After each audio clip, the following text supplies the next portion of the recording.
deux hommes peuvent élever un enfant. Si là encore, on ne considère dans le fait d'élever un enfant que l'aspect éducatif.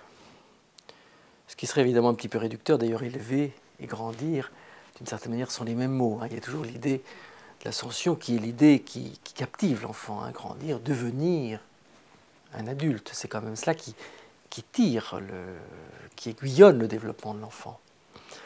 Donc deux hommes au niveau éducatif, oui, peuvent transmettre, je dirais, les codes sociaux, mais ils ne peuvent pas établir, leur relation ne peut pas établir un lien de filiation. Pourquoi? Parce que leur relation est en contradiction, et on peut dire en impasse, par rapport à tout enfantement possible. Et que cela, ça correspond au désir de leur relation. Leur relation est une relation qui s'est détournée de toute perspective de l'enfantement. C'est donc à ce moment-là toute la question de l'homosexualité et de sa relation, disons, troublée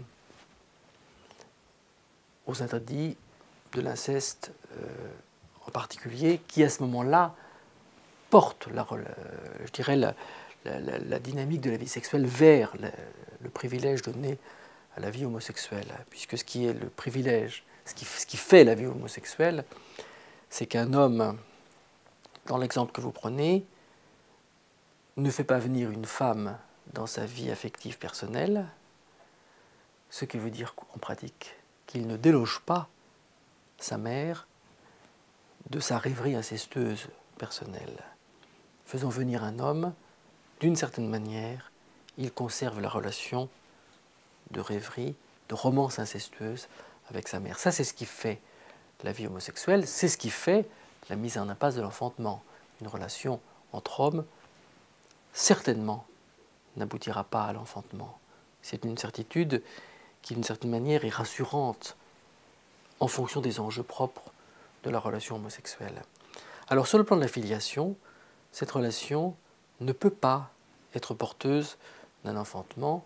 Elle est par conséquent, sur ce plan, forcément complexe. Cette complexité peut-elle être dépassée par la vie psychique de l'enfant? Je dirais peut-être, mais ce qui est sûr, c'est qu'elle le sera d'autant plus que les lois ne viendront pas tenter de banaliser cette situation en la considérant comme crypto-normale. Bon. C'est le risque, je dirais, d'un certain nombre de lois qui sont pourtant ardemment requises par les homosexuels, qui font l'objet de requêtes extrêmement actives, en fonction d'enjeux qui sont un petit peu sensitifs et qui est de se situer dans une référence dite d'égalité ou d'équivalence reconnue socialement. En même temps, les lois viendraient à ce moment-là troubler la réflexion de l'enfant en décrétant une équivalence qui n'est pas entendable au plan de ce qui a apporté l'enfantement. Parce qu'il y a forcément pour l'enfant une complexité par rapport à cela pour comprendre qu'il y ait pu y avoir un désir d'enfant, mais depuis une relation qui est à l'écart de l'enfantement.